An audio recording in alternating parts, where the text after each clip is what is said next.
시청자 여러분, 서울의 붐, 수양대금과 전두환 보안사령관이라는 제목으로 이야기하고자 합니다. 1979년 11월 3일 보안사령관 겸 합동수사본부장이었던 전두환 전 대통령이 박정희 전 대통령을 전격으로 살인한 김대기를 체포했을 때를 생각하면서 훗날 이런 말을 연희동 자택에서 했다고 합니다. 우리가 지도자를 잃고 갈지자로 걷는 대한민국을 제자리에 바로 세우기 위해 꿈에도 생각지 않았던 대통령이라는 막중한 책임을 맡게 되었지만, 내가 1980년 8월 22일 당시 대통령 간선제 후보가 돼서 민주한국당 유치성 후보자에게만 패배만 했었다라면 차라리 지금 같은 굴욕적인 삶은 살지 않았을 텐데 하면서 얼굴에 짙은 그림자가 들어섰다고 하죠. 시청자 여러분, 어쨌든 전두환 전 대통령은 대통령이 되는 과정이 소위 요즘 서울의 봄이라는 영화에서 봤듯이 박 대통령을 살해한 장소 밖에 있었던 당시 정승화와 김재규와의 공모한 것으로 보고 12월 12일 그의 관저인 체포하는 과정에서 관적 경비병력과 체포병력 간에 총격전이 벌어지고 수습은 했지만은 박정희 대통령에 이르렀던 구테타 모양으로 그도 구테타로 그 후 박정희 대통령이 만들어 놓은 유신헌법에 의해서 대통령이 되었다 하나 정통성이 없다고 비난을 받고 있었던 것은 사실입니다. 시청자 여러분, 여기서 우리 500년 전 조선 왕조가 피비린내 나는 개인적 난으로 정권을 잡았던 수양대군을 떠올리지 않을 수 없습니다. 요즘 우리가 역사책을 읽다 보면 조선 왕조 7대 왕으로 등극하는 과정에서 일어난 사건을 시청자 여러분도 잘 아시겠지만은 어떤 생각이 드십니까? 수양대군은 당시 조카인 단종을 몰아내고 피를 물든 과정을 거쳐서 왕위에 오르는 폭군 이미지가 떠오르지 않습니까? 이것도 요즘식으로 말하면 수양대군의 구테타라고 하겠죠. 시청자 여러분, 고 전두환 대통령도 요즘 이 세상을 떠난 후에도 국민묘지에는 목갈망정 살아서 보지 못한 남북통일을 열망하면서 파주 한 곳에서 묻히기를 원했다던데, 시민단체라는 사람들이 반대하는 바람에 매장 장소를 중단했다고 하죠. 그렇습니다. 사람은 이 세상에 태어나서 누구든지 잘잘못이 있기 마련입니다. 물론 전두환 전 대통령 하면 살아생전에도 극구 부인하던 5.18 관련설 때문에 500년 전 조선 왕조시대의 수양대군이 피비린내 나는 구테타를 통해서 세조라는 왕이 되는 과정에서 마치 그가 폭군이 이미지가 떠오르듯이 전두환 대통령도 대통령 되기 전 그도 요즘 서울의 봄이라는 영화에 등장하는 잔인한 보안사령관 전두환을 연상케 하고 있죠. 시청자 여러분, 생각해보면 조선의 7대 국왕 세조는 많은 신하를 죽이고 조카 단종의 왕위를 빼앗아 1455년 왕이 되기는 했습니다. 자극적이고 비극적인 즉위 과정 때문에 세조는 역사를 되돌아보는 오늘날까지도 수많은 대중 매체에서 비정한 왕으로 그려지고 있지 않습니까? 전두환 대통령도 마찬가지입니다. 그토록 요즘 영화에 나오는 소위 서울의 봄 사건 때문에 그도 마치 세조처럼 비정한 대통령으로 대중 매체에서 그려지고 있는 것이죠. 그러나 시청자 여러분, 다시 조선 왕조 시대로 돌아가서 세조가 비정한 군주로 보여주었지만 그 후 왕으로서의 세조의 모습은 사뭇 다르다는 점이죠.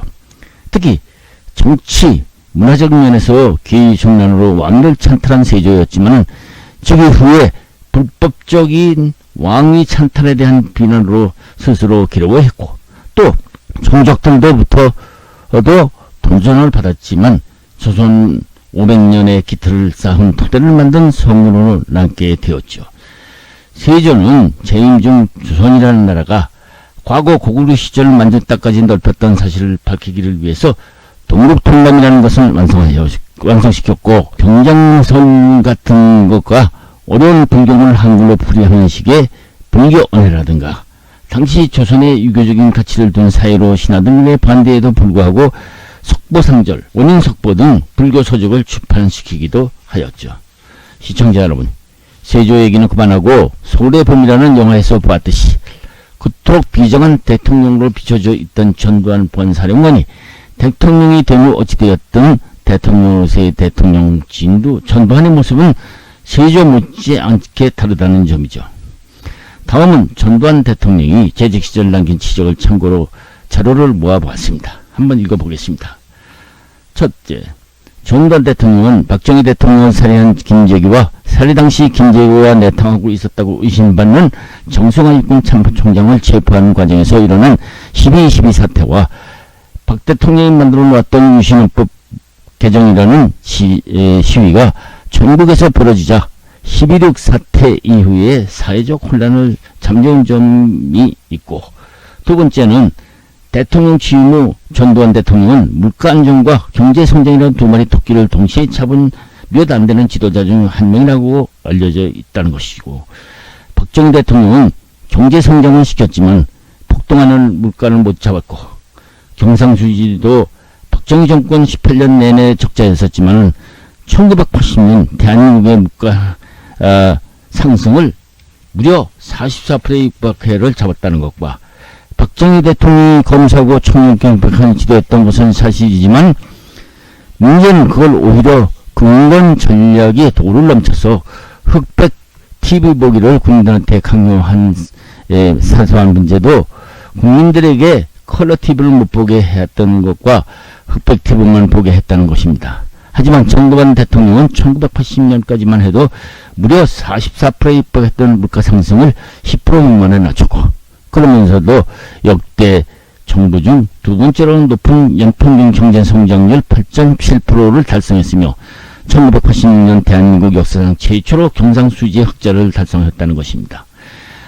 대한민국에서 최초로 컬러 TV가 보급되기 시작한 것은 전두환 정권 시절인 1982년으로 기억되고 있죠.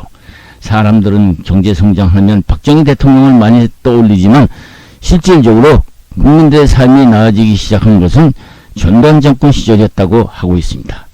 전두환이 없었다면 박정희 대통령의 경제적 업적도 빛을 보지 못했을 것이라는 것이죠. 세 번째로 전두환 대통령은 88 올림픽을 유치하고 86 아시안게임을 성공적으로 개최하고 프로야구와 프로축구를 창설하는 등 스포츠 산업 발전에 크게 기여를 함으로 해서 세계적으로 알려지지 않던 대한민국이 크게 알려졌죠.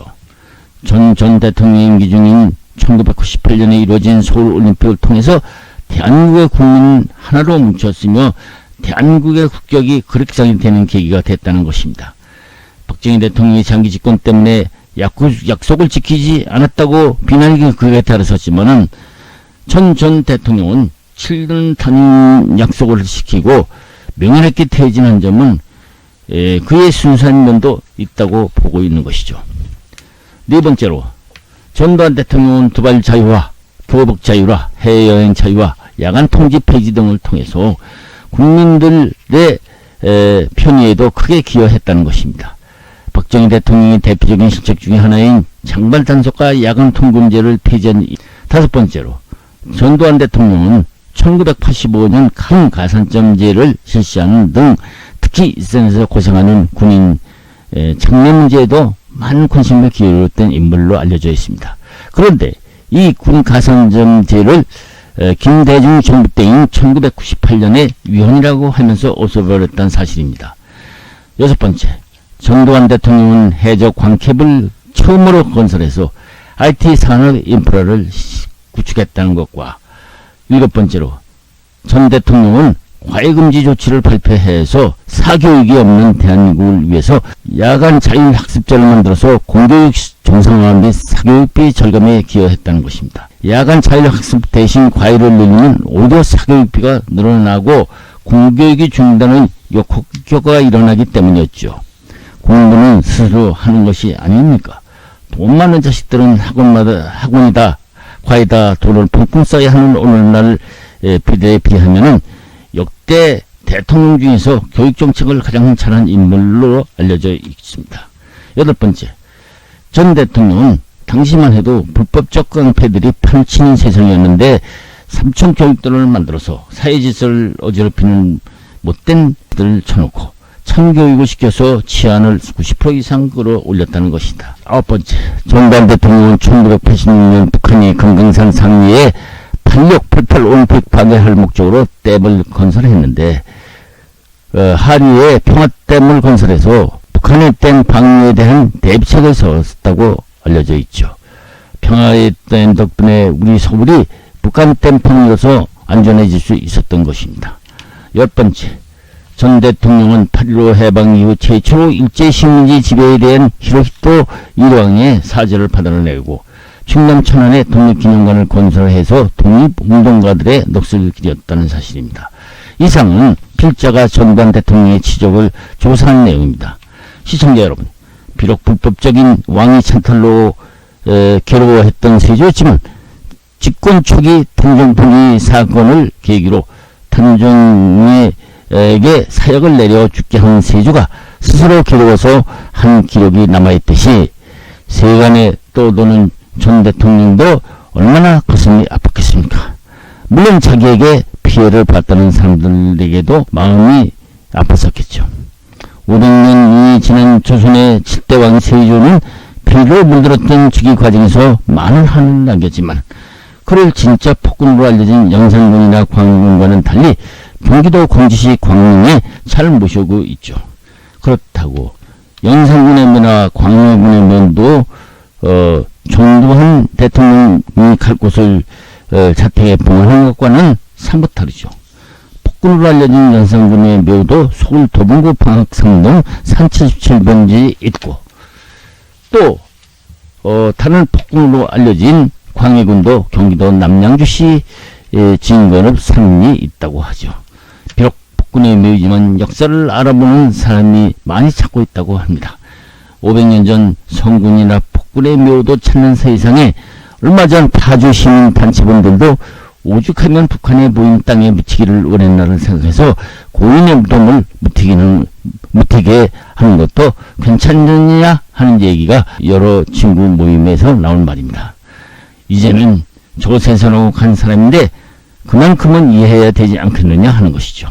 친구들 중에는 그쪽으로 등산을 해봤는데 그곳에 전 대통령 묘가 있었다면 들려보고 싶다는 마음을 합니다.